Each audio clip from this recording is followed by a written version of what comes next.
دوستو آپ کو فیکٹس چینل میں خوش آمدید ہے۔ ویڈیو شروع کرنے سے پہلے آپ سے گزارش ہے کہ اگر آپ اس چینل پر پہلی بار آ رہے ہو تو چینل کو سبسکرائب کرنا نہ بھولیے گا، کیونکہ یہاں پہ ہمیشہ آپ کو اچھا اور یونیک کنٹینٹ ملتا ہے۔ چلو شروع کرتے ہیں آج کا ویڈیو۔ Fact number 7۔ دوستو اگر ہم یوں کہیں زبان ہے تو سب کچھ ہے، یعنی میں ٹنگ کی بات کر رہا ہوں۔ یہ واحد مسل ہے ہمارے باڈی میں جس کو دونوں اطراف سے ہڈیوں کا جوڑ نہیں ہے۔ اس کا جوڑ خالی ایک ہی ہڈی سے ہے، اس ہڈی کا نام ہے ہائیڈ بون۔ دوستو اس ہائیڈ بون کی یہ خوبی ہے کہ اس کا جوڑ کسی دوسرے ہڈی سے نہیں ہے۔ آپ کو پتا ہے کہ یہ جو ہماری ٹنگ ہے اس میں مختلف قسم کے برڈس ہوتے ہیں، یعنی الگ الگ ٹیسٹ کے لیے الگ الگ قسم کے برڈس ہوتے ہیں۔ تو اگر ہم یہ کہیں کہ آن این ایوریج جو ہے ہمارے زبان کے اندر 2000 سے لے کر 3000 ٹیسٹ برڈس موجود ہے۔ اب ہم فیکٹ نمبر 6 دیکھیں گے۔ دوستو آپ نے اوریو چاکلیٹ کا نام سنا ہوگا۔ دوستو اگر آپ اس چاکلیٹ کے کور پر غور کریں گے تو وہاں پہ لکھا ہے کریم۔ ذرا آپ اس کریم کی سپیلنگ دیکھیے، بالکل صحیح، یہاں پہ لکھا ہے سپیلنگ CREME، جبکہ ایکچوئل سپیل ہے CREAM۔ کیا آپ نے کبھی غور کیا کہ یہ سپیلنگ اس طرح کیوں لکھی گئی ہے؟ اس کا اصلی وجہ یہ ہے کہ یہ جو چاکلیٹ ہے اس میں کریم کا استعمال نہیں کیا گیا ہے۔ FDA یعنی فوڈ اینڈ ڈرگ ایڈمنسٹریشن کا رول ہے کہ اگر چاکلیٹ میں کوئی چیز نہیں ہوتی ہے تو اس چیز کا نام کور پہ نہیں لکھنا ہے، کیونکہ یہ جو چاکلیٹ ہے اس میں کوئی ڈیری پروڈکٹ نہیں ہے، تو اسی لیے کریم دکھانے کے لیے اس نے اس سپیلنگ کا استعمال کیا ہے۔ ایکچولی اس چاکلیٹ میں کوئی کریم کا استعمال نہیں ہوا ہے۔ دوستو اس چاکلیٹ میں جو آپ کو کریمنس دکھتی ہے وہ ایکچولی پگ لاڈ ہے۔ یہ جو پگ لاڈ ہے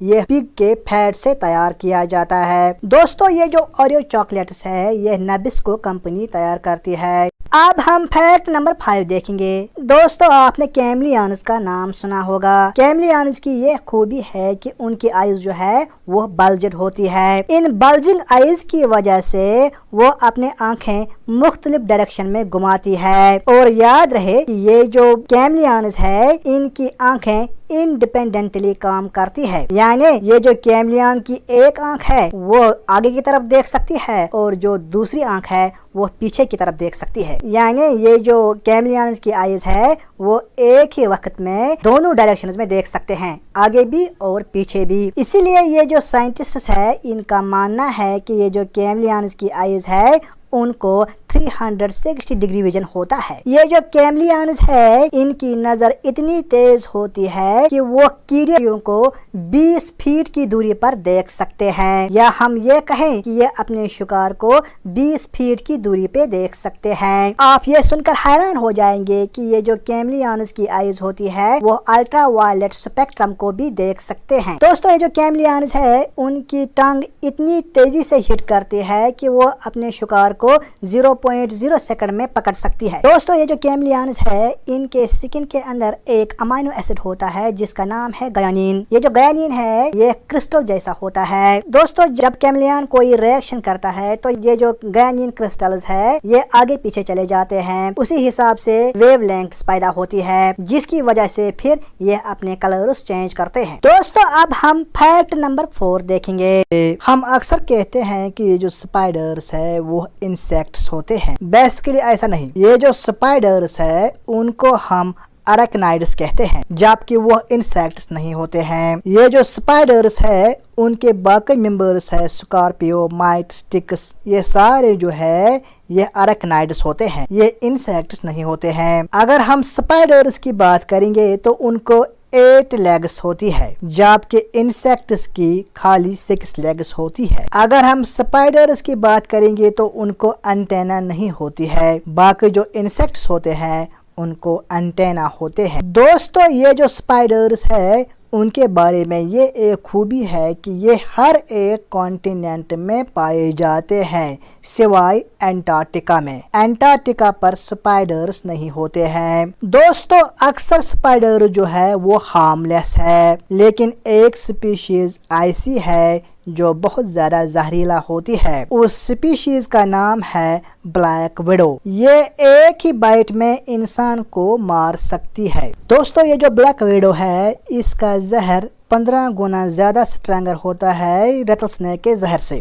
دوستو یہ جو بلیک وڈو ہے اس کے زہر میں ایک کیمیکل ہوتا ہے، اس کیمیکل کا نام ہے الفا ٹیٹوٹوکسن۔ دوستو یہ جو بلیک وڈو ہے اس کو بلیک وڈو اس لیے نام پڑ گیا کیونکہ یہ جو فیمیلز ہے وہ اپنے میلز کو کھا جاتی ہے کوپولیشن کے بعد، یعنی یہ جو فیمیلز ہے یہ اپنے میلز کو کھاتی ہے میٹنگ کرنے کے بعد۔ دوستو ایک صورت میں یہ جو میل پارٹنر ہے وہ بچ سکتا ہے، اس کو ہم کہتے ہیں ٹرومیٹک انسیمینیشن۔ ٹرومیٹک انسیمینیشن میں کیا ہوتا ہے کہ یہ جو میل پارٹنر ہے وہ اپنے جوینائل فیمیل کے اندر ایک سوراخ کر دیتا ہے، اس سوراخ کے تھرو وہ اپنے جینز پاس کر سکتا ہے، لیکن اس صورت میں یہ جو فیمیل ہے وہ اپنے میل پارٹنر کو نہیں کھا سکتی۔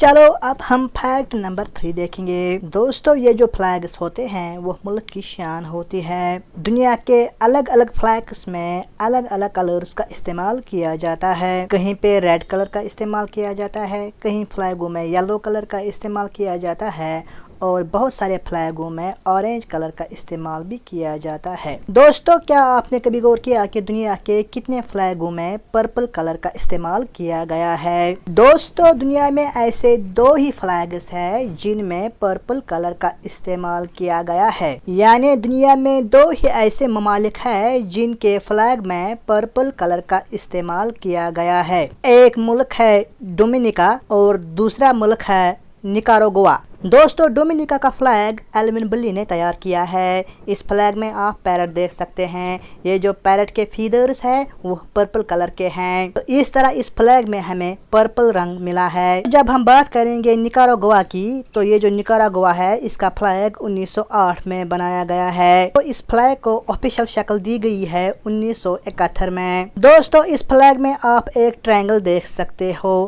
اس ٹرائنگل کے اندر ایک رینبو ہے۔ آپ کو پتا ہے کہ یہ جو رینبو ہے اس میں 7 کلرز ہوتے ہیں اور ایک کلر پرپل کا بھی ہوتا ہے، تو اس لیے ہمیں یہ جو نکاراگوا کا فلیگ ہے اس میں بھی ہمیں پرپل کلر ملا ہے۔ اب ہم فیکٹ نمبر 2 دیکھیں گے۔ آپ لوگوں نے آسٹرچ کا نام سنا ہوگا۔ یہ جو آسٹرچ ہے وہ زمین پر سب سے بڑا پرندہ ہے۔ کچھ لوگ مانتے ہیں کہ یہ جو آسٹرچ ہے یہ اپنا سر ریت کے اندر چھپاتا ہے، لیکن اگر ہم گلینڈا کننگھم کی بات کریں تو ان کا ماننا ہے کہ یہ بالکل غلط ہے۔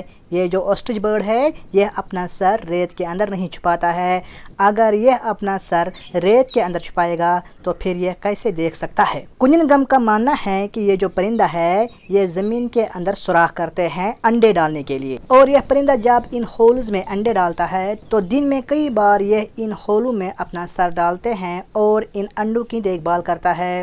تو جب ہم دور سے دیکھتے ہیں تو ہمیں ایسا لگتا ہے کہ اس پرندے نے اپنا سر ریت کے اندر چھپایا ہے، لیکن ایسا نہیں ہوتا ہے، بلکہ وہ ان انڈوں کی دیکھ ریکھ کے لیے اپنا سر ان ہولز میں ڈالتا ہے۔ دوستو چلو اب ہم فیکٹ نمبر 1 دیکھیں گے۔ دوستو آپ نے بہت سارے کانٹیسٹس کا نام سنا ہوگا، چاہے آپ نے کرکٹ کانٹیسٹ کا نام سنا ہوگا، والی بال کانٹیسٹ کا نام سنا ہوگا، لیکن کیا آپ نے کبھی غور کہ دنیا میں وائف کیرنگ کانٹیسٹس بھی ہوتے ہیں؟ دوستو یہ جو وائف کیرنگ کانٹیسٹ ہے اس میں یہ جو میل پارٹنر ہے وہ اپنی فیمیل کو کندھوں پہ اٹھاتا ہے اور ریس لگاتا ہے۔ اس کمپٹیشن میں ایک الگ طریقے کا ٹریک بنایا جاتا ہے اور اس میں ایک خاص قسم کے رکاوٹیں پیدا کی جاتی ہے۔ اس کمپٹیشن میں یہ جو مرد ہے وہ اپنے عورتوں کو کندھوں پہ اٹھاتے ہیں اور اس ٹریک پہ ریس لگاتے ہیں۔ جو بھی مرد سب سے پہلے مارک کو کراس کرتا ہے تو وہی کمپٹیشن جیتتا ہے۔ دوستو اس گیم کو پہلی بار انٹروڈیوس کیا گیا ہے